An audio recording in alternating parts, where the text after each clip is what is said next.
untuk mempunyai acara B-boy battle di TV itu nggak ada. Kalau untuk Indonesia sendiri prime-nya 2004 sampai 2015 itu setiap minggu, setiap bulan, setiap minggu ada Sel. Cuman ya setelah 2015 sampai kesininya emang apa ya? Mungkin K-pop took over. Oh gitu ya, K-pop take over ya? K-pop take over kayaknya. Apa kenapa ya Bi? Apa eranya? Apa gimana Bi?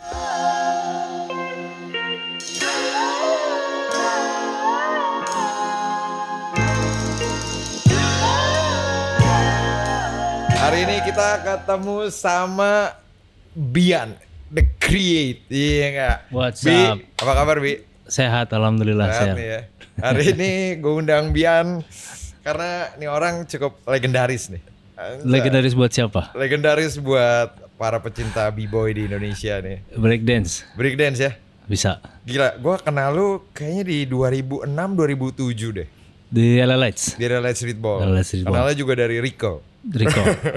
Kenal Bian dari Rico. Tapi Bi, waktu zaman lu datang pertama kali, semua orang tuh kayak apa ya? Kayak gimana tuh? Kayak beneran nih. Gue kayak orang-orang tuh kayak, wah kalau B-boy, wah Bian. B-boy itu Bian. Tapi Masa sih? beneran. Karena nggak tahu nih rumornya bener apa enggak gitu kayaknya. Lu udah pernah jadi juri lah, terus lu nge-B-boy juga di US gitu kan. B-boy di US. Mulainya di US. Nah kalau itu tuh sebenarnya gimana sih ceritanya Bi awalnya? Emang lu dari kecil tinggal di US apa gimana? Pindah ke US-nya tuh pas SMP. Pas jadi, SMP? Iya, jadi emang sebelum nge-break di sini justru gue main basket. Main basket sama main rollerblade.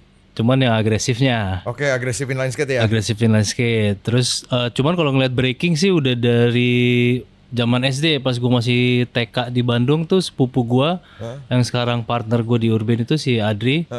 Dia dulu nge-break sama teman-temannya. Jadi kalau mereka pulang sekolah mereka selalu nge-break gitu deh di depan rumah nenek gue dan gue selalu ngeliat, dan dari situ tuh gue emang udah tertarik lah. Cuman di saat itu tahun akhir 80-an kan komunitasnya nggak ada di sini. Jadi underground banget dan gue juga masih kecil banget.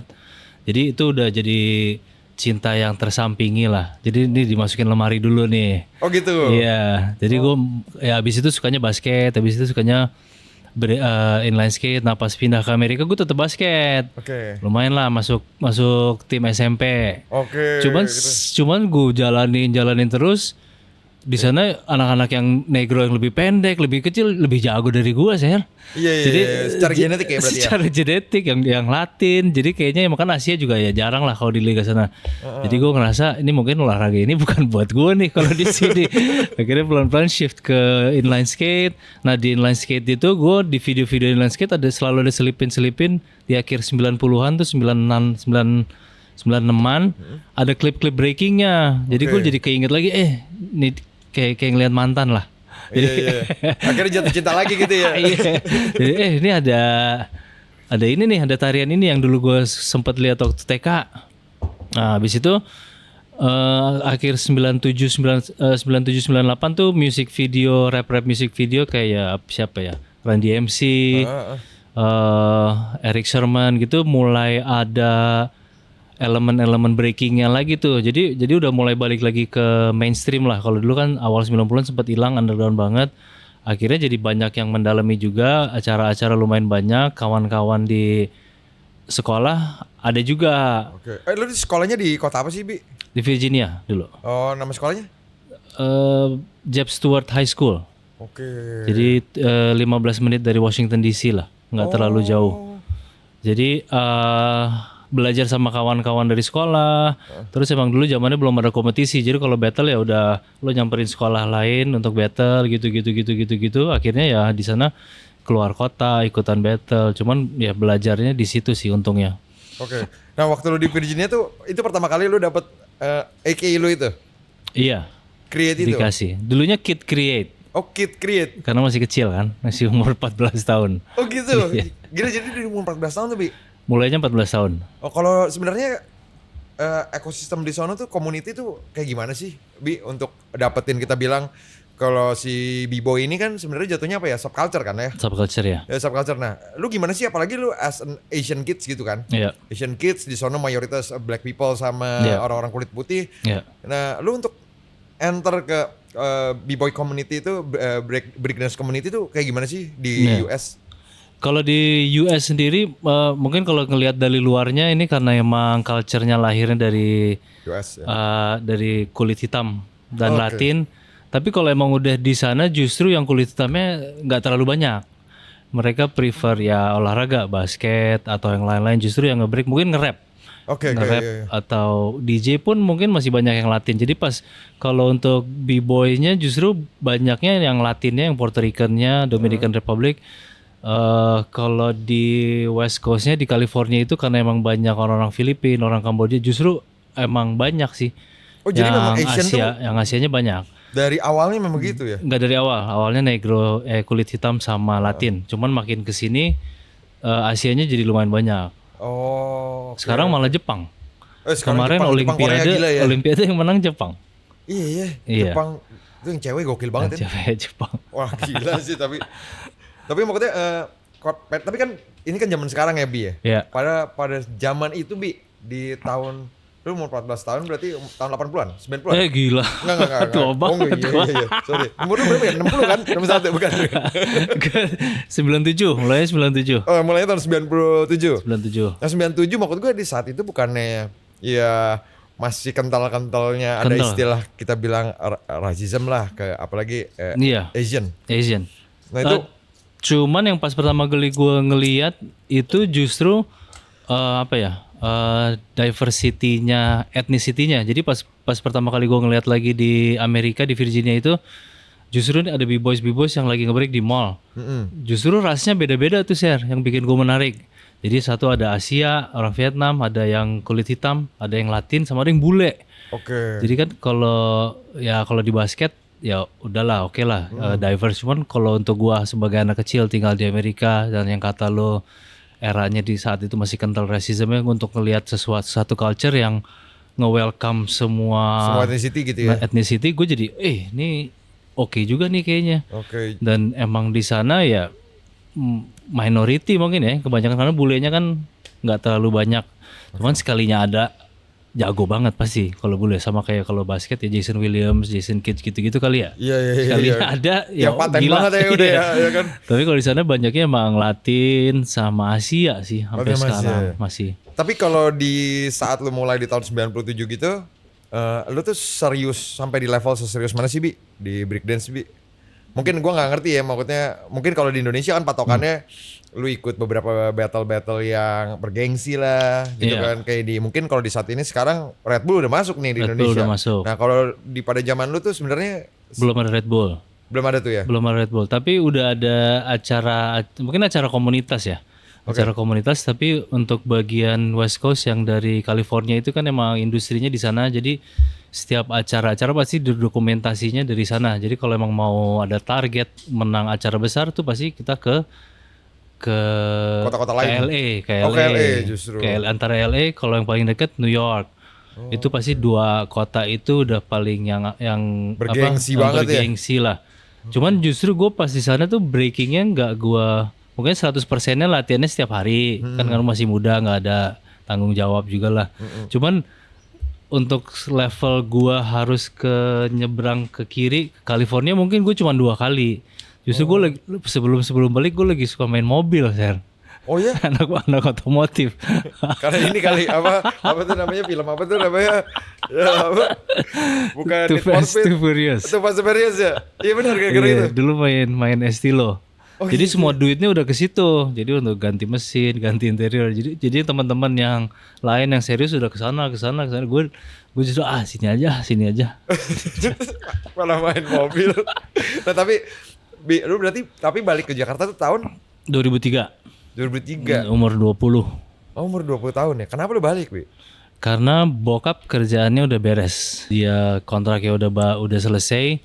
Bokap sama nyokap nawarin kalau kamu mau stay di sini boleh, stay aja di sini, mama papa pulang. Tapi gue kan mama's boy ya. Jadi gue kalau amit-amit ada apa-apa kan perjalanannya sehari juga tuh, Ser. Benar. Takutnya ada yang fatal lah, sakitnya fatal. Jadi beberapa tahun terakhir juga udah lumayan mumet sih di sana. Jadi udah nggak tahu mau ngapain. Jadi mulai nyari-nyari komunitas b-boy di sini, dan di sini lagi naik juga tuh 98 97. Jadi pas udah 2003 udah lumayan develop lah. Gue lihat di forumnya Hip Hop Indo, ada tuh dokumentasi rame banget. Cuman ya pas gue kesini emang rame, tapi emang foundationnya yang kurang. Jadi gue emang ngajarin anak-anak ini foundationnya dulu sebelum ke acara, sebelum ke hand rollnya gitu. Jadi ke dribblenya dulu gitu-gitunya saya lebih fans ya. Iya. Basicnya dulu Iya, gitu jangan ya. langsung nomboknya. Tapi waktu lu balik ke Jakarta berarti lu setidaknya lu udah ada komunitas dalam konteks itu. Ada waktu itu gue di Hip Hop Indo itu ada guestbook, ingat nggak? Iya ya. Jadi itu dulu kalau ada website ada guestbook ya lu tinggalin pesan di situ lah. Ya gue nulis gue mau balik, gue b-boy dari Virginia, ada komunitas apa? Nah yang bales gue tuh si Senayan Breakers. Oke. Jadi pas gue nyampe sini gue latihannya sama mereka untuk beberapa bulan sampai 1 tahun lah. 1 tahun doang tuh. 1 tahun. Udah gitu mereka ya emang udah Tua. ada kesibukan yang lain lah. Jadi udah mencar. Habis itu karena anak-anak yang lain masih aktif juga, jadi gue nongkrong latihannya sama anak-anak Jakarta Breaking. Dari Jakarta Breaking udah mulai tua juga, pindahnya ke East Rider. East Rider udah tua juga, tapi ya gue alhamdulillah masih ada aja di komunitas ini gitu karena gue ngerasa tugas gue ya membimbing anak-anak inilah. Asik ya kan, karena lu dapat lebih ya dari US, Alhamdulillah. karena kan pokoknya ya roots utamanya lah ya, pokoknya di sono gitu kan. Iya. Nah terus dulu tuh gue sempat sampai ada acara b-boy di TV, Let's Dance ya. Global TV ya. Jurinya kalau nggak salah lu pernah jadi juri ya salah Jurinya satu gua, ya? Kan? jurinya gua, Jeko, Hamdi sama Faye, ada cewek. Iya. Nah, Itu dari 2004 sampai 2008. lu gokil juga ya, berarti balik 2003 2004 langsung dikontak lu ya buat acara TV ya. Iya itu justru di situ tuh Indonesia lagi naik-naiknya tuh Sen. Oke. Karena untuk mempunyai acara b-boy battle di TV tuh nggak ada. Korea mungkin on off lah per event. Acara Let's Dance justru ngundang b-boy dari Korea, b-boy crew. Jadi emang 2004 kalau untuk Indonesia sendiri prime-nya 2004 sampai 2015 itu setiap minggu ada Sen. Setiap minggu ada acara itu b-boy. setiap minggu. Jadi gue sering banget ada bentrok-bentrok tuh. Alhamdulillah nyayurnya sampai kayak gitu tuh sampai 2015. 11 tahun ya. 11 tahun. Belum lagi ada acara di 2004 Let's Dance, 2005 udah mulai tuh ada LA Streetball, ya kan? LS itu paralel jalan bareng tuh. Jalan bareng tuh ya. Udah gitu ada My Zone, udah gitu ada Pro Jam. Oh iya My Zone kita pernah bareng ya 40 sekolah ya, Bi ya. Iya. Terus ada Kerating Deng 2012 sampai 2000. Jadi oke sih, cuman ya setelah 2015 sampai kesininya emang apa ya? Mungkin K-pop took over.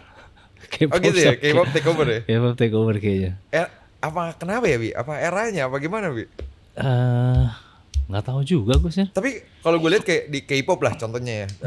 K-pop kan musiknya. Iya. Tapi kan elemen-elemennya sama aja kayak rap dengan masih ada si B-boy. Iya. Ya nggak sih, gerakan-gerakan dance juga kayaknya ya bisa dibilang bagian dari breaking juga kali ya. Iya. Street dance gitu.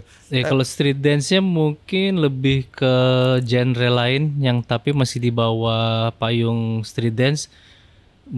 Karena pasarnya cewek-cewek, anak kecil, jadi itu lebih luas lah. Mungkin nggak seagresif breaking kali ya. Jadi si orang tua ini juga nge-shift anaknya, gue pengen anak gue aja hip hop dance dong, karena kan ya gitu-gitu doang kan. Hip hop dance itu cuma jadi apa ya, elemen salah satu elemennya dari dance itu. Iya, main atas aja lah, main atas. Bi, kalau gue punya pertanyaan nih, ini buat gue yang nggak terlalu ngerti ya. Ya kan gue taunya b-boy pada zaman lu tuh, wah, ya power move lah tuh, windmill lah, ya kan. Iya. Yang apa ya, pokoknya yang gerakan-gerakan yang mau mata-matain badan dah tuh ya kan.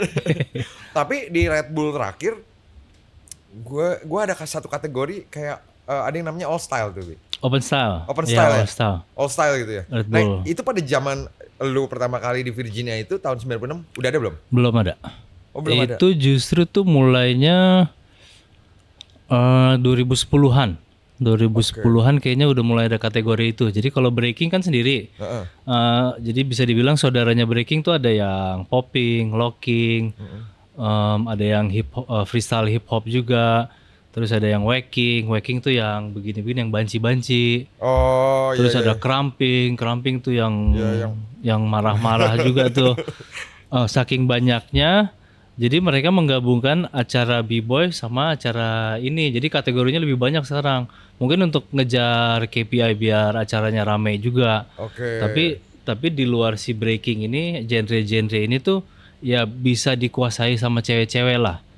Jadi Oke. mereka bisa, kalau breaking kan harus muter di sini, harus ngangkat badan. Mungkin itu Lebih cewek-cewek sulit ya buat merasa, untuk perempuan iya gitu ya. merasa tertantang lah. Cuman kalau genre ini ya buat anak kecil bisa. Kayak sekarang Miu, tahu nggak Miu? Dancer yang Tahu kecil. lah. Kemarin baru diterbangin ke acara besar juga tuh di Amerika, Freestyle Session. Jadi kayak dia, terus ada dancer dari Tangerang Selatan namanya Denzel, sekarang ngelatih di Cina, udah tahun keduanya. Jadi kalau anak-anak sekarang yang di bawah gua justru apa ya, kesempatan untuk hidupnya lebih besar mungkin sih, karena mereka lahir di zaman sosial media kali ya, Ya belajarnya semua kayaknya lebih lebih gampang, lebih gampang ya. lebih gampang. Nah, tapi kalau kalau lu ngelihat di era sekarang ini kayak gimana sih Bi? Yang lu lihat nih Iya. dari kacamata lu lah. Ya kayak tadi sosial medianya udah ada, belajarnya lebih gampang, cuman jadinya bentuknya similar gitu loh, Sel. Ngerti gak? Oke. Stylenya jadi sama. Kalau dulu tuh Virginia ada style sendiri, New York ada style sendiri, Miami ada style sendiri, LA. Cuman kalau sekarang karena dulu kita nggak tahu kan ini lagi ngapain, ini ngapain. Jadi kita emang harus samperin beneran.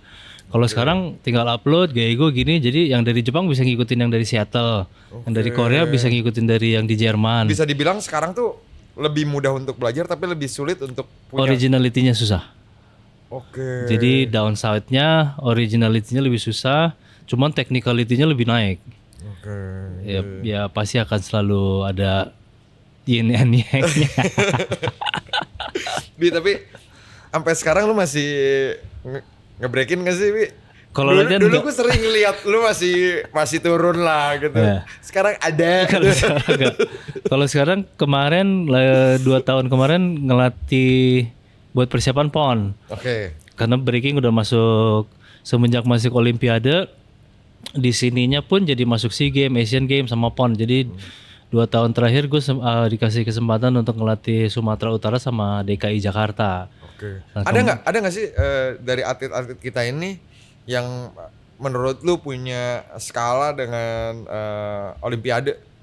Ini kita kalau ngomongin breaking ya, kalau kita bilang kalau sebelum lu jawab nih ya, gue ngeliat ada beberapa yang keren di angkatan sekarang. Ada dari yang siapa namanya? Farhan tuh menurut gue keren gitu kan. Ya. Nah sebenarnya kayak Farhan ini mungkin ada orang-orang lain yang gue nggak tahu. Ada nggak sih yang bisa tembus ke Olimpiade? Ada kalau disupport sama pemerintah. Tapi kita nggak disupport. Jadi kalau untuk masuk ke Olimpiade 2 tahun terakhir tuh namanya ada acara Breaking for Gold. Oke, Jadi Breaking for Gold. satu tahun si organisasi dance sport yang dunia ini ngebikin kualifikasi lah. Oke. Jadi setahun ada 6 apa 7 di beda-beda negara. Nah itu seharusnya pemerintah kita ngirim b-boys Indonesia untuk ke acara-acara ini untuk ngumpulin poin. Jadi ntar habis 1 tahun kalau poinnya oke dan cukup untuk masuk Olimpiade, masuk.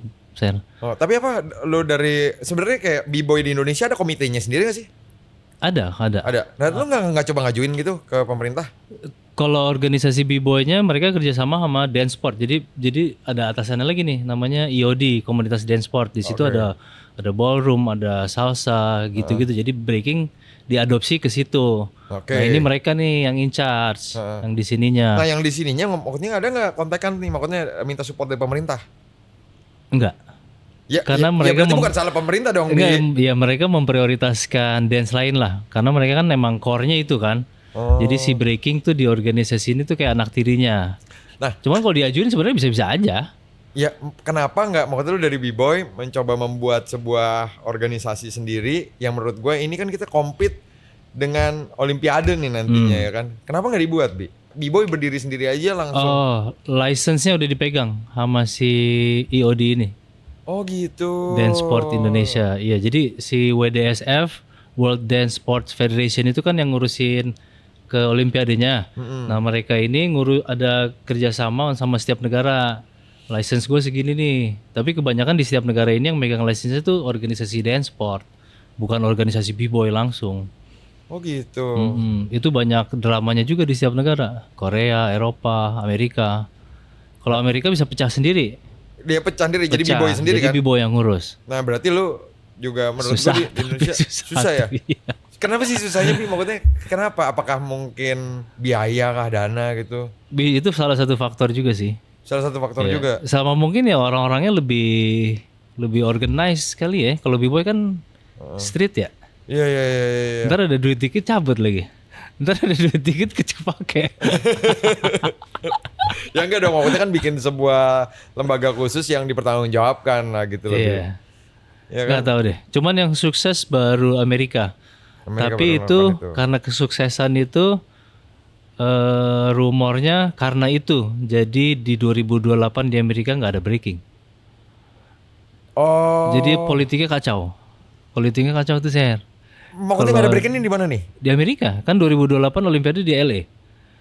Oh, Di take out breaking. Di Padahal lahirnya di situ kan. Oh gokil. Kalau politiknya kenceng kalau udah itu. 2028 malah nggak ada tuh ya. Di Amerika lagi. Enggak, makanya kenapa gue nanya hal ini ya, karena gue ngelihat kayak b-boy dari Indonesia gitu ya, kayak Farhan gitu ya, kayak kan keren tuh ya. Iya. Terus kalau kita lihat kemarin di Olimpiade ada Australia. joget kanguru tuh kan, Iya. ya kan, itu aja mereka bisa compete Iya, gitu loh. iya. Maksud gue kenapa kita kok kita nggak ada gitu loh. Iya. Ternyata di luar ini politik gitu. Politik. Kalau si Australia emang si dia sama suaminya tuh yang bikin kualifikasinya di situ. Oh politik juga ya Jadi emang berarti. ya udah lu Ya. menang lah. Nah, lakinya jadi pelatihnya. Oh, tapi mungkin nggak, Bi? Misalkan gini, misalkan lu ada tadi di apa dance organization tadi, IOD apa? Yodi. IOD. Lu bilang, IOD, B-boy, gue bakal minta cari dana nih, misalkan dari pemerintah. Bisa nggak buat kita ikut kualifikasi gitu? Mungkin nggak sih kayak gitu, Bi? Udah dicoba. Udah dicoba? Nggak bisa. Nggak bisa. Udah 2 kali. Dengan alasan? Udah 3 kali malah. Ya karena itu lobang pintu baru untuk mereka korup. Kasarnya. Paham nggak? Ngerti gue. Lu nggak masalah nih ngomong kayak gini? Enggak. Enggak, Gue juga udah di ban sama mereka. gila nih. Ya jadi mereka ini ada tarian baru yang masuk di bawah organisasi kita yang kita bisa mendapatkan uang dari situ. Nah, Jadi kita aja yang pegang nih iya, kata mereka. harusnya kalau mereka ngelihat bisa mendapatkan uang, mereka mau dong, Bi. Apanya? Ya harusnya kalau ngeliat nih di bawah gua nih ada street dance nih, contohnya ada b-boy nih ya, misalkan ada breaking. Kalau gua mau anggapannya gua mau korupsi, berarti gua harus cari dana dari orang supaya ngalir ke situ dong untuk terbangin ini baru bisa gua korupsi. Tapi kenapa mereka tidak mau melakukan itu? Untuk ke Olimpiade. Mm-mm. Mungkin kalau Olimpiade kan kita udah nggak qualify tuh. Tapi kalau dari pengalaman gua kemarin PON, yang lucunya ya kan gue udah di band ya, tiba-tiba di band aja Ser. Jadi gue 2 tahun ngelatih mereka, tiba-tiba 2 bulan sebelumnya mereka bilang ini masa-masa relax ya. Gue bilang, kok masa relax? Kan 2 bulan lagi persiapan untuk PON. Yang terus gue nanya atlet yang Pemprov lain ke DKI, kalian masa relaxnya? Enggak kok, kita training camp. Training camp. Ya udah deh, gue udah mulai aneh. Jadi yang di DKI pun gue nggak diajak jadi pelatih ke situ. Karena awalnya gue nggak tanda tangan untuk menjadi bagian dari CEO di itu, karena gue emang rada ganjel lah. Gue mendingan freelance aja. Cuman akhirnya di PON yang jadi ngambil slot gue ya timnya mereka, keluarganya mereka. Karena untuk sebagai pelatih, misalnya Farhan menang 500 juta, gue dapat 250 juta sebagai pelatih. Oh. Nah uang itu mereka buat Pemprov, buat keluarga masing-masing. Kalau Sumut sama DKI gue gabungin, gue ada 700-800 juta Ser. Oh gitu. Yang gak gue dapetin sampai sekarang. Oh. Welcome to Indonesia ya. Welcome. Ini semua cabang olahraga kok. Saya coba olahraga ya. Gue udah ngomong ke. Ini tapi oknum lah ya, kita bilang oknum lah. Ya pemerintah lah. Pemerintah udah begitu. Oknum pemerintah. Iya. Di gue ngeri ini jadinya. Iya, Lu ngomong jangan sembarangan nih Bi aja Iya tiba-tiba. emang udah begitu. Tiba-tiba somasi aja kita. Kalau gue udah di band, gak tau deh kalau lu. Tapi emang ya kayak yang apa yang menang di itu weightlifting. Weightlifting ya. Kan dia setelah pulang ke Indonesia tiba-tiba ketua Pemprovnya nyamperin. Kalau padahal dia bilang sebelum ini persiapan Olimpiade nggak ada yang support. Gak ada yang support. Kalau ya. udah menang, ada prestasi, baru pemerintah kita begitu. Sistemnya di sini begitu. Ada prestasi dulu. Gue ngerti sih Baru sebenarnya ditapin. konteks-konteks kayak gitulah ya. Cuma maksudnya gimana cara mereka mau berprestasi kalau opsi ataupun kesempatan mereka untuk compete di sana aja tuh nggak ada. Betul. Bener nggak sih? Invest di Iya. depan nggak ada. Iya. Jadinya ya teman-teman dari yang swasta yang sekarang lagi invest di beberapa atlet breaking. Jadi dari uang usaha mereka sendiri, Sir. Alhamdulillahnya ada beberapa orang yang memang cinta juga. jadinya bikin kayak talent management. Setiap kali ada acara di luar negeri dibayar-bayarin sama si ininya. Nah, orang ini ya kawan gua kalau si atlet Indonesia ini menang di luar kasih bonus. Cuman gak digaji ya. Cuman cost semua ke Jepang, kemarin ke Jepang, ke Bangkok itu semua di cover lah, hotel, makan, minuman. Jadi beberapa anak-anak ini jadi termotivasi juga. Oke. Nah, Jadi keuntungan buat dianya? Yaitu talent managementnya dia. Ntar Jadi kalau dia menang baru dipotong. enggak dikasih bonus malah. Malah dikasih bonus? Iya. Ya berarti secara in return. Dia pengen ngegedein brandnya dia aja, si talent managementnya. Oh. Mungkin kayak atlet management kali ya, kayak Iya, begitu. iya, iya. Dan di luar itu juga dia bikin media yang khusus untuk breaking, liput breaking, dance, bikin event-event. Jadi dari hulu ke hilirnya nih orang udah mau pegang aja deh, karena dia ada ya kekecewaan sama pemerintah juga, bukan gua Gokil doang. ya. Tapi gue ingat ada satu temen lu B-boy juga, Topas ya kalau nggak salah. Iya kan? Iya kan? Topas bukannya di pemerintahan ya? Topas justru ya DPRD, dia DPRD ya, DPRD. sekarang. DPRD aja gak bisa apa-apa tuh untuk konteks ini. Bisa sih. Cuman gue yakin kemarin kita udah hampir mau ngejalan ini nih sama si Topas, tapi gue yakin CEO di ini backingannya oke juga, pasti harus oke juga. Oh. Dan gimana ya akhirnya kita mutusin kalian kalau mau jalur prestasi harus lewat pemerintah, kalau enggak ya ibaratnya streetnya lah, kalau enggak ya jalur kalian sendiri. Akhirnya kesortir aja, Sir. Iya. B-boy yang mau prestasi yang ini, yang mau ngikutin sistemnya mereka, b-boy yang nggak mau ngikutin sistem mereka, yang nggak terlalu nyari prestasi harus diakui sama negara gitu, ada aja kok. Iya. Tapi gue cukup sedih ya.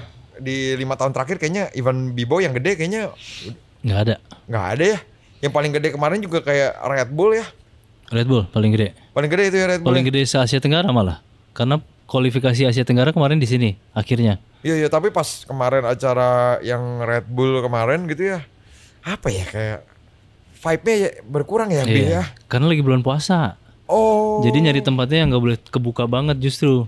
Kalau nggak bulan puasa Rame banget ya pasti ya. udah siap dipecahin itu. Waduh. Udah siap ngasih lu minuman kata mereka. Emang masih minum, Bi? Ibel, i-share katanya. Itu tadi invite tuh. Oke.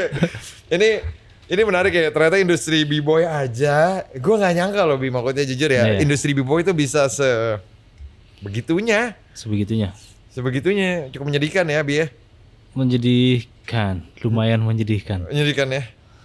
Tapi kita balik lagi. Tadi kita ngomongin tentang B-boy. Balik ke Jakarta. Di tahun berapa tuh akhirnya lu memutuskan, dan ceritanya gimana sih lu akhirnya memutuskan untuk bikin urban? Karena Bikin urban. sebenarnya gue ingat ya memang pertama kali yang urban ya Bian, ya kan? Gue malah belum kenal saudara lu, Mas Adri ya. Adri, dia datangnya nanti. Oh, datangnya Nyusul, belakangan dia ya. nyusul. Dan yang gue tahu cuma Mas Adri itu backgroundnya dulu, tahu gue dia rapper zaman-zaman Pesta Rap 1. Dia tuh apa ininya kru Sub rap. Bass D. Hah? Sub Bass D namanya. Sub Bass D. Sama Dana, Mr. D. Oh, oke. Dia emang gue belajar di-introduce ke hip hop ya sama dia itu. Oke. Cuman dia yang lepas duluan lah katanya. Nih culture ini tidak menghasilkan, gue nggak cari duit yang bener. Iya, gue belajarnya dari dia. Oke. Jadi berarti pas lu pertama kali diintroduce balik tuh dari Virginia, lu balik ke Jakarta atau lu ke Bandung lagi tuh? Ke Jakarta. Oh, ke Pas Jakarta. sebelum ke Virginia emang udah di Jakarta. Oh, udah di Jakarta Kelas memang. 2 SD gue pindah ke Jakarta. Oke. Di Tarakanita 2. Serius? SD-nya iya. Tarki 2 bukannya Tarki 2 bukannya Pluit ya? Bukan. Oh, Tarki 2. Tendean. Tendean. Gue kaget, gue bilang aja. Jaksel gue, Ser. Nah, akhirnya lu balik ya, ketemu tuh sama Mas Adri ya, ketemu dengan irisan-irisan hip hopnya, Ya. street culture-nya lah ya. Ya. Nah terus apa yang membuat lu berpikir untuk pada saat itu bikin majalah, udah itu lanjut ke bikin kaos kan? Pada saat itu bikin Iya. clothing. Ya. Kalau untuk Urban sendiri gue terpacunya karena ngelihat zaman itu tuh 2007, 2008 zaman-zaman Free Magazine, ingat nggak lu Ser yang gede? Ingat. Jadi ada Free Magazine, Yang ada segini nih. Juice, iya ada banyak kan tuh. Iya, ada Di yang mobil kan, tempat-tempat mobil. kopi, iya apapun lah. Oh karena lu suka mobil juga ya pada saat itu ya kan? Kan jam-jam itu estilo juga tuh gue tanya. Jadi semua Free Magazine ada genrenya, tapi yang besar nih ngeliputnya party si Free Magazine sama Juice itu kan. Gue bilang di saat itu nggak ada yang meliput mengedukasi tentang hip hop lah. Jadi nggak harus breaking, cuman at least gue pengen ada media yang bisa dimana orang-orang tahu lah icon-iconnya, misalnya ada Isernya, ada Rico-nya, ada Biannya, ada Remonnya gitu loh. Stylenya kayak gimana? Kan itu kan dulu di Free Magazine ada acara-acaranya, terus orang yang foto-foto outfitnya di acara Benar-benar gitu-gitu. jadi referensi ya. Toko streetwear dulu mungkin belum ada streetwear ya, adanya distro mungkin. Iya, nggak ada istilah streetwear tuh. Toko-toko distro di mana aja. Gue pengen ada punya media itu sih. Cuman pas ada ide itu, gue kasih tau ke Rico suka banget. Oke. Pas suka banget, gue cabut ke Australia nyelesain kuliah. Oke. Nyelesain kuliah, Lu tuh orang ada ya Bi ya? tahu. Lu ke Amerika, ke Australia gitu kan. Nggak ada. Alhamdulillah. Iya akhirnya pokoknya sebelum gue udah mau beres, Rico nyundul gue terus nih, Bi, karena mungkin dia tahu gue udah mau balik kali ya, Iya. dan dia juga lagi kerja, mungkin dia nggak enjoy kerja di kantorannya dia atau apa, jadi dia, Bi, ayo nih, kita jalanin yuk, Yang pas balik, akhirnya ya udah kita jalanin dulu si majalah itu, kita kumpulin tim, desainernya, Kak Sohib gue juga, terus sisanya emang teman-temannya Rico yang dari SMA-nya dia. Ya udah kita jalan 6 bulan. Udah dari bulan kedua ketiga tuh kita udah mulai dapat sponsor untuk at least nutupin cost produksian lah. Oke. Cuman di saat 2009 2010 tuh zamannya lagi nge-shift dari hard copy ke digital tuh, Ser. Oke. Jadi timingnya salah lagi kita. Oke. Jadi bangkrut deh. Abis 6 bulan kita udah nggak kuat nih, udah ngutang ke vendor, ke konveksi, produksian. Akhirnya gue bilang gimana nih kok ya, kita bubar kali ya. Akhirnya bubar.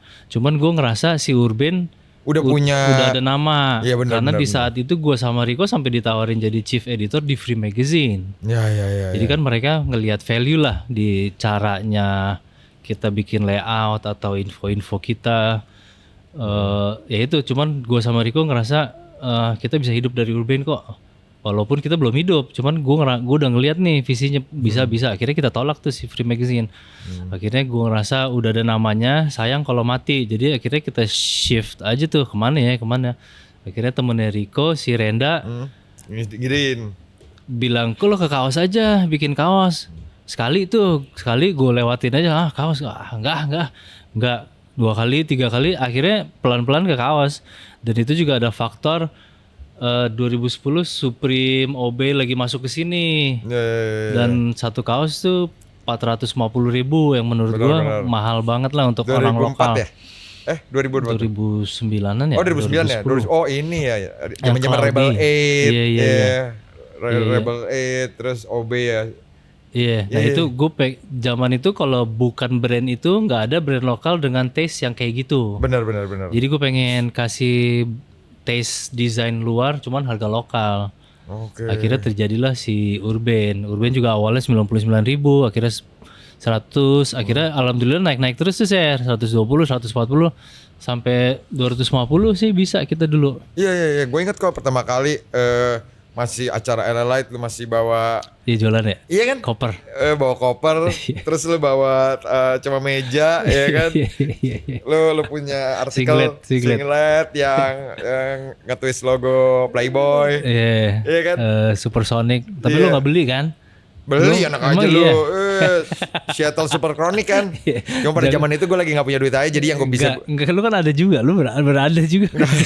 Si ada tuh, lu tahu zaman itu gue mau Upi aja kemana-mana ya kan, naik motor karismanya dia tuh. Tapi bener kok, bener ini, Bi. Zaman dulu gue bisa beli topinya doang, Bi. Iya. 5 panel dulu ya. Iya, ada 5 panel, ada beanie hat, iya kan. Karena itu yang harganya paling affordable kan. Kalau kaos tuh sekali pakai, terus kalau namanya grafik dipakai berulang-ulang kan orang sadar tuh. Kalau topi kan, topi masih kuat. Iya kan, topi kan lu biar memang bisa pakai. Jadi gue belinya tuh banyak kan topi gitu. Thank you Sir, udah support kita. Support mereka dari awal nih, pertama kali nih. Dulu belum ada Gojek lagi. Belum ada. Jadi gue sempat ngantar-ngantar naik motor sendiri tuh Sir. Iya, sama paling biasa ketemuannya di ABC gue. Iya di GBK. Iya kan, dia kan nitip sama Rico lah, ya kan. Apa enggak kalau lagi ada Lulu kan juga lumayan dulu sering kesana juga kan, Bi.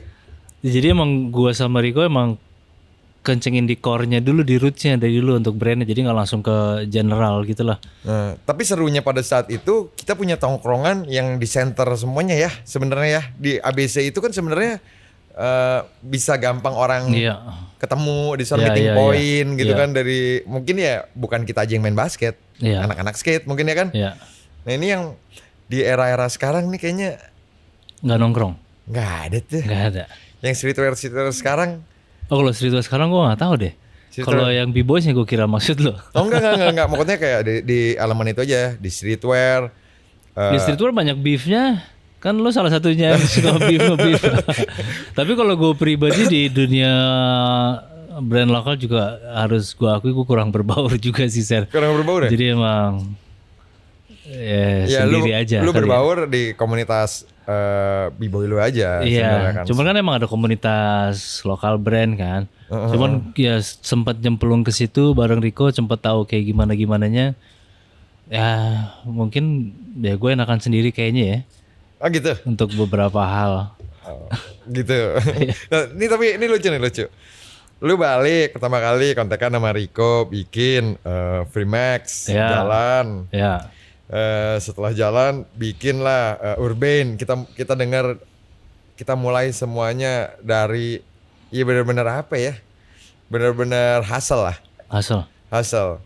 Terus ada eranya juga dong, lu harus akuin ada eranya kejayaannya Urban kan. Ada, enak banget itu dulu. Enak kan?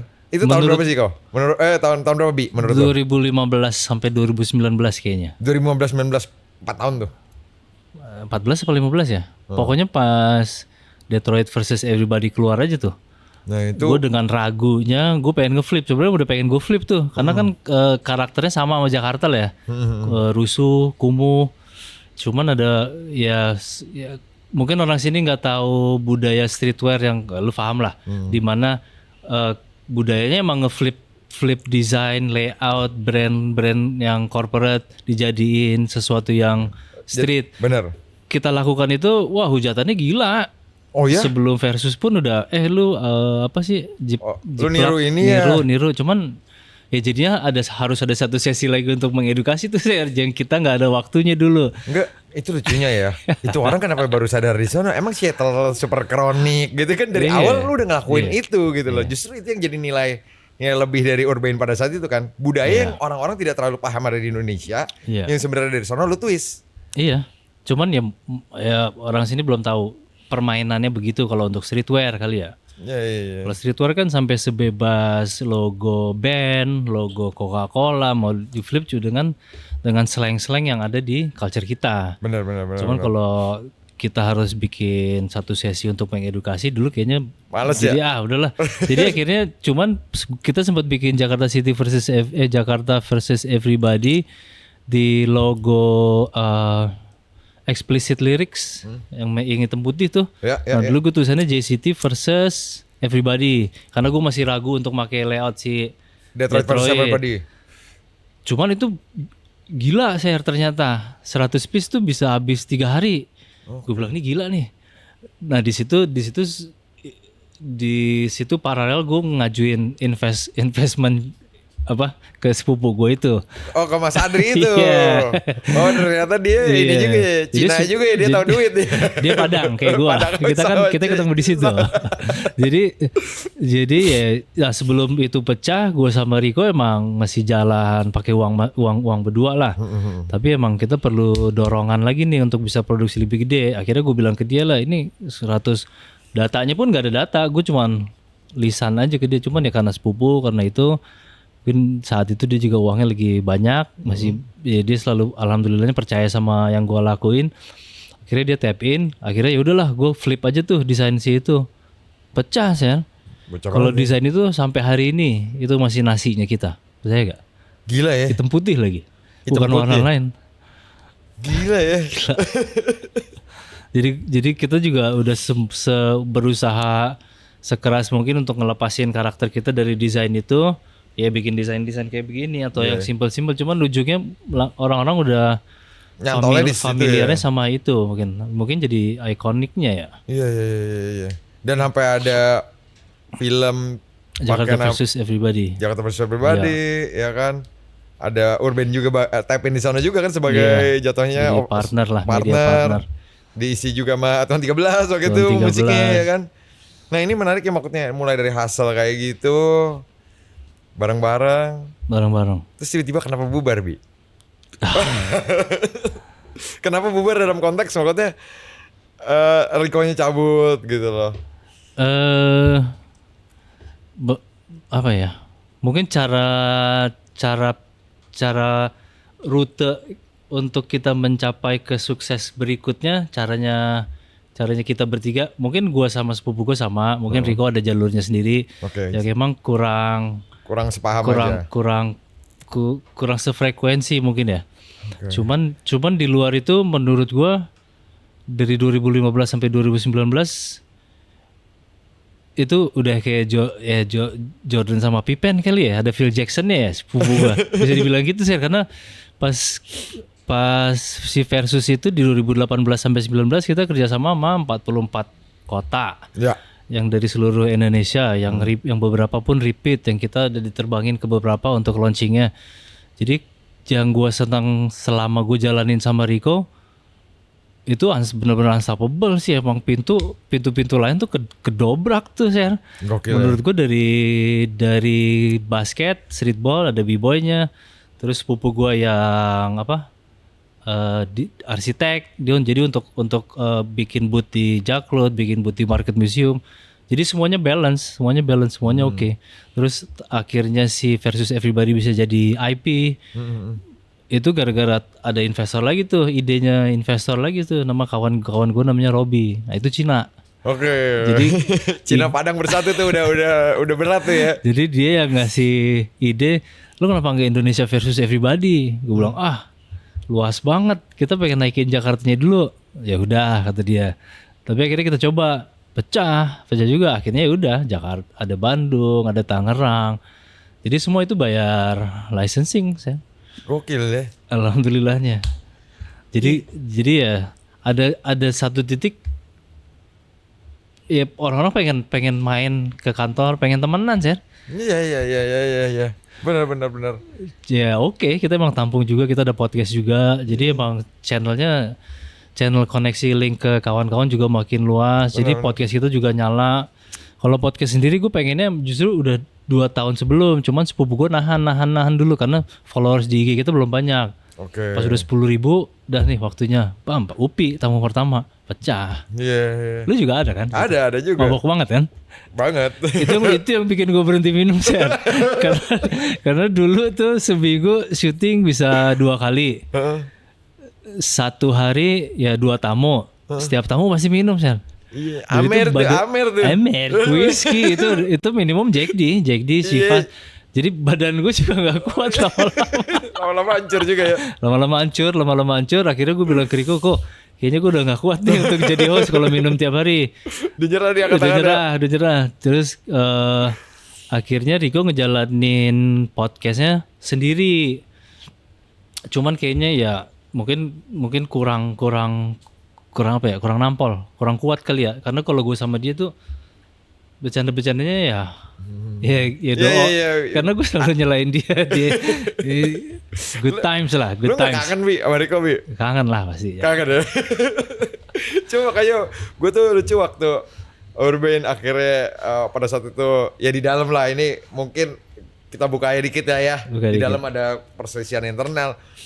Gue sebagai teman pun gue temen Bian, gue temen Rico, ngerti kan? Banyak yang begitu. Banyak kan maksudnya yang maksudnya dua-duanya teman gue lagi. Iya. Gue mau ada masalah apapun ya gue akan temenan sama dua-duanya gitu loh. Iya. Tapi maksudnya siapa sih yang gak dewasa? Lu apa Rico sih sebenarnya? Untuk apa nih? Untuk masalah ini semua?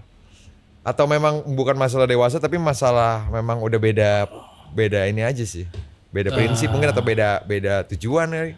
Gue semenjak misah itu ada beberapa kawan emang yang akhirnya gua cut, Oke. kayaknya karena di depan gua dia ngomongin A, di belakang gua dia ngomongin B Oke. tentang Rico. Oke. Maksudnya lu kalau masih emang mau nongkrong sama Rico nggak ada masalah, tapi lu jangan jelekin Rico di depan gua. Oke. Kalau lu jelekin Rico di depan gua, besoknya lu nongkrong sama Rico, menurut gua aneh. Karena itu lu pasti terjadi di kiri kanan tuh kan? Iya, Betul, Kak? jadi gua ada, jadi akhirnya kayak expose lah, yang ini ya udah, gue bilang.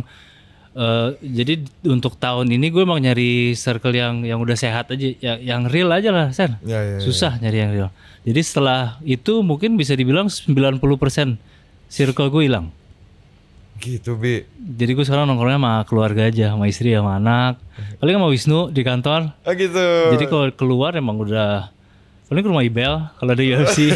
Tapi di luar itu emang udah lagi nyari yang Tapi memang umurnya nggak sih tuh? aja. Memang umurnya akhirnya nyortir teman. Kayaknya umurnya juga ya. Umur juga ya. Karena sebelum gua si Adri itu udah ngerasain 5 tahun sebelumnya dia nggak nongkrong sama siapa-siapa. Dia kan memang orang Bandung pindah ke Jakarta. Dia bilang gua nggak ada teman di sini, teman gua di Bandung semua. Itu pun 2 orang. Sisanya cuman main sama anak. Jadi ya udah. Jadi emang patokan gue dia lah. Tapi lucu loh, maksudnya lu Mas Adri gitu kan, itu kan lahir dari komunitas yang sebenarnya punya temen tuh segitu luasnya gitu loh ya. Iya. Tapi luas Pak, banget. sampai akhirnya anjing teman gue cuma 2 kayak. Ya gue beruntung sih. Jadi dikasih lihat sama yang di atas yang sehat yang ini. Kalau yang ini cuman ekstra aja. Cuman kadang-kadang ada waktunya ya udahlah, gue harus pakai topengnya ketemu mereka. Cuman acara-acara tertentu, kalau enggak ya lu ngundang gue aja gitu, gue gak datang sih. Itu emang setan bener-bener. Diajakin ke acara sama teman gue sama Ibel gitu, ke acara Macala Room openingnya Studio Tata temen gue. Aduh. Bian mau kemari, terus gue bilang gini sama Ibel. Oh masih Rico. Rico Chen. Mariko Chen ya. Iya. Iya kan itu acara openingnya Iya. si. Enggak, dia ngasih lihat, lu bilang ini Bian. Bukan Ibelnya. Ibel udah gak sadar. Padahal gue udah bilang Bian udah hijrah, Bian nggak mau kalau nongkrong sama kita yang begini-begini, gue bilang gitu langsung. Gila. Enggak, nongkrong in general udah berkurang banget. Udah kurang banget ya. Tapi Bi, ke depannya tuh apa sih Bi yang lu pengenin di mungkin gue tau lah mau kayak gimana pun dengan industri B-boy ini, mungkin kita yang lahir dari industri itu ataupun culture itu ya, mau kita bilang udah tai, hati sih masih cinta sama si B-boy. Iya sama B-boy lah. Dunia ini. Iya. Kalau gue sih masih ya, Sen. Masih kan, pastilah. Nah tapi apa sih yang sebenarnya yang lu pingin gitu loh ke depannya? Gue pengen generasi muda bisa bersaing di level yang tinggi sih. Cuman ya itu harus ada pemerintah atau pihak lain yang nge-provide fasilitasnya sih. Karena kalau kita tetap latihan di lantai marble keramik gitu ya susah. Emang ya? Susah. Oh dulu latihan di marble juga kan? Iya, akhirnya berhenti kan jadi. Jago-jago aja gitu maksudnya. Jangan mudahkan generasi muda ini lah. Harus keras ya. Harus keras. Pengennya sih begitu, karena kemarin kalau anak-anak ini kayak Farhan, kayak Wilson dan lain-lain, kalau Asia Tenggara udah nggak dipertanyakan lah, udah levelnya top ya. 3 lah pasti kita, itu antara Indonesia, Vietnam, Thailand, Malaysia, Singapura, pokoknya ganti-gantian terus lah. Cuman kalau udah ke atasan lagi tuh Korea Jepang sih udah sayonara. Jadi memang berarti di level tersebut yang dibutuhkan memang support dari pihak-pihak pemerintah lah ya. Iya, karena kan ya B-boys pasti middle class ke bawah, Sir. Kebanyakan pasti untuk mereka travel ke keluar juga pasti susah. Dan kesempatan untuk keluar pun paling setahun sekali, setahun 2 kali kalau dibiayain. Tapi kalau ada wadahnya atau orangnya atau pemerintah yang bisa support, kan setiap kali mereka keluar kota ada pengalaman, kan itu yang paling mahal tuh. Apa nanti aja kita ajuin nih ke Siapa? gubernur kita yang baru. Boleh Ya kalau kan? mau. Beneran gubernur kita yang baru. Nah, nanti kita coba ajuin Bi. Iya. Karena kan beberapa calon gubernur nih kan ada dari 3 gubernur. 2 deh gue bilang. Karena Iya. kalau Dharma Kun kan kayaknya lebih fokus di lampu merah dan pembangunan 7 hari itu kan. Ya kan.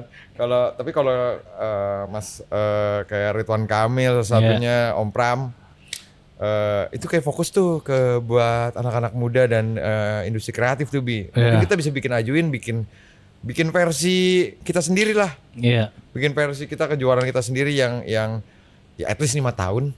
Iya. Penyabatan. Dulu sih ada tuh, Sir. IOXC, tahu nggak? Oh nggak tahu gue nah IOXI Itu dari pemerintah, itu sempat jalan dari 2011 sampai 16. Itu hadiahnya gede. Dulu kalau udah masuk 16 besar pun udah dapet duit. Bayangin tuh. Oh ya. Sebesar itu duitnya. Dan itu dulu acara paling besar ya itu. Jadi one on one aja Dan itu bikin industrinya bangkit gak tuh? bangkit kan Bangkit, jadi kan? ada wadah. Jadi anak-anak ini ada tujuan untuk latihannya. Nah itu tuh ya kita harus Iya. coba sih. Tapi misal ya pasti kita coba. Cuman kalau enggak kita sudah menerima faktanya. Kalau emang nggak bisa disupport kita ya udah siap jalan sendiri juga. Karena kalau nggak jalan sendiri ya Nah, nggak kalau gue sih jalan-jalan. berjuang dulu sih, gue yakin sih. Bantuin kita Sen ya. Amin sih ya. Gue sih untuk yang begini, gue akan coba sekuat mungkin ya. Iya iya. Sekuat mungkin kalau nggak dikasih ya paling ya gue ngentot-ngentotin di Instagram ya kan. Kemarin gue sempat tulis-tulis itu tuh tentang si pemerintahan. Akhirnya gue meeting sama salah satu mereka setelah itu. Hah? Ternyata mereka semua baca. Baca. Dan kalau mungkin kita kan cuma jadi orang-orang tolol yang Iseng ya. Yang maksudnya yang apa sih nih salty banget nih orang. Iya. Men, kalau nggak ada orang-orang salty mulut-mulut anjing kayak kita ini, Iya. terus begitu-gitu aja, bener gak sih? Bi? Iya. Ya kan? Dari gue maksudnya bukan gatekeeper ya Ser ya. Iya. Kalau ada perusahaan lain yang masuk atau pemerintah yang masuk tapi emang pengen ngebangunnya dengan fair Bener. dan sehat, ayo. Ya tapi kalau jadi tebengan ya maaf. Itu Ya kan dia. kita juga Kita males jadi nulis juga. stories lagi. Ya kan lucu aja misalkan ya kalau tiap tahun piala gubernur terus kan malas juga ya kan. Ini piala gubernur nggak kayak gitu. Maksudnya kita Iya. bikin wadahnya yang ekosistemnya bisa panjang, bisa besar, bener gak sih? Bener. Semua senang gitu. Nah itu kan kalau tadi di dunia b-boynya. Kalau yang lu pengen buat Urban sekarang cuma ngeluarin kaos, topi, Iya nih. celana pendek. Karena saingan sama apa namanya? Shopee. Toko-toko di Shopee kacau banget sekarang Bel. Mainnya emang Bel lagi. Sen. Jadi emang harus ya kebanyakan toko-toko di Shopee pun itu emang konveksi. Yang akhirnya bikin brand. Jadi kan emang kalau konveksi ini ya HPP-nya udah bisa di-cut banget-bangetan. HPP-nya 20.000, 25.000 kalau jual gocap ya ada aja profitnya. Jadi semenjak bersaing sama itu yang jalan tetap ya si kaos, topi sama board short sama bini sih jalan terus ya. Cuman kalau pengen bikin sesuatu yang limited, yang mahal gitu sih pengen. Cuman ya belum kesampaian lagi. Kalau kedepannya Urban udah lama nih nggak kolaborasi. Kira-kira mau kolaborasi sama siapa nih? Gue ngerasa kita dulu banyak banget kolaborasinya. Iya. Kebanyakan gak sih? Ya kalau sekarang kosong banget sih. Harus ada juga ya, Harus tetap ada ada juga ya. Karena pas di 2019 tuh gue sama partner-partner itu emang sebulan harus ada collab tuh, Sen. Jadi akhirnya ini kok collab mulu. Jadi si Urbannya, core-nya yang barang-barang reguler kita jadi kayak tersampingi orang nggak pay attention ke situ. Jadi pelan-pelan kita kurangi. Supaya orang Tapi akhirnya jadi core-nya dulu kurangin beneran ya. Iyalah. Bikin apa Dabi? Loh, kemarin sih paling sama Upi masih. Iya masih ada. Kalau sama anak komunitas masih lah. Cuman kalau yang keluar jalur kayak dulu sama Slang, sama Mbak Dian Sastro gitu kayaknya siapa lagi belum tahu sih gue siapa lagi. Belum ya? Karena dulu pasti dari Rico masukannya sih. Kalau zaman gua dulu ya mau Upi ya di Jakarta Barat tuh kita susah banget mau belajar apapun tuh susah banget. Iya. Dari zaman dulu kita streetball, gua sama Upi dulu Upi yang pertama kali memberitahu bahwa ada freestyle basket. Beneran ke gua. Iya. Dan gua tuh dari anak komplekan, akhirnya gue bisa spin bola, gue mulai terjun ke industri freestyle pada saat itu baru masuk ke tim streetball. Iya. Sesusah itu untuk belajar apapun. Karena nggak ada internet ya? Internet kan ada lah, tapi minim juga sih, minim juga pengetahuan untuk kita carinya di mana. Kalau Iya. rap pada zaman itu tuh ya kita balik lagi berterima kasih ada Hip Hop Indo kan pada saat Iya, itu iya. kita bisa lihat elemen-elemen dari rap lah, dari hip hop, dari subculture lain di sana gitu loh. Iya. Tapi untuk di Jakarta Barat nggak ada. Nah kalau pada saat itu kita kan kesulitan banget untuk belajar. Kalau sekarang, Bi, ini anak-anak mungkin ya di seluruh Indonesia lah, Wih, seluruh Indonesia luas banget ya. luas banget. Kalau pengen jadi b-boy, pengen belajar, itu kemana sih Bi? Tergantung kotanya kali Sir ya. Tergantung kota ya. Kita ngomongin kalau dari Jakarta deh. Kalau di Jakarta tempat latihan di mana sekarang ya?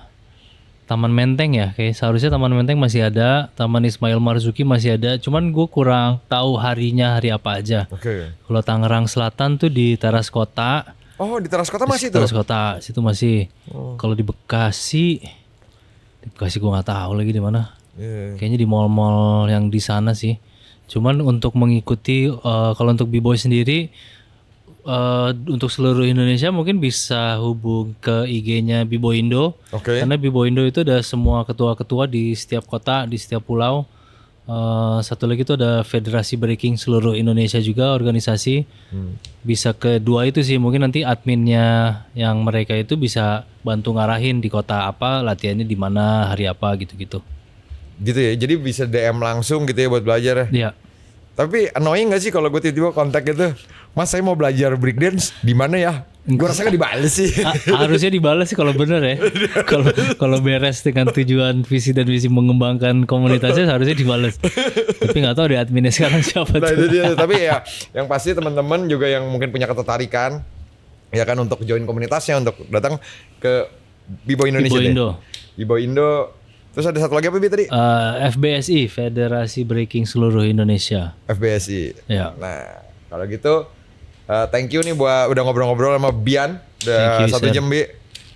Sukses buat Urban juga, Amin. buat Bian juga yang sekarang temennya udah dikit ya. Lu kat-katin lu parah lu. Kagak bukan gue Ntar yang gue katin. di blok nih, jangan-jangan gue di blok juga nih Bukan gue anjing. yang di-cut. Bukan gue yang di- Tapi sukses semua buat Urban juga ya. Karena kita tunggu Amin. Urban ke depannya ada keluaran rilisan apa lagi atau kolaborasi apa Emang lagi. pada nungguin gak sih? Enggak kan? Sebenarnya sih ya sejak jujur dari gue ya. Sejak kolaborasi itu nggak ada Bi. Kita ngelihat kayak Urban cuma kayak jujur kayak nge-repeat produk-produknya doang Iya, sebenarnya. Yang best seller aja. Iya bener ya. Gitu Tapi saya kayak- nggak tahu mau collab sama siapa lagi sih yang lagi hot atau hot yang sebelum-sebelumnya siapa? Ya itu lo yang mikir, jangan gue dong. Oh, kira lo mau bantu mikir. Bisa aja asal waktunya tepat. Oke, Bian, thank you. Thank you, Thank sir. you buat teman-teman yang udah nonton, and see you in next episode. Dadah. Peace.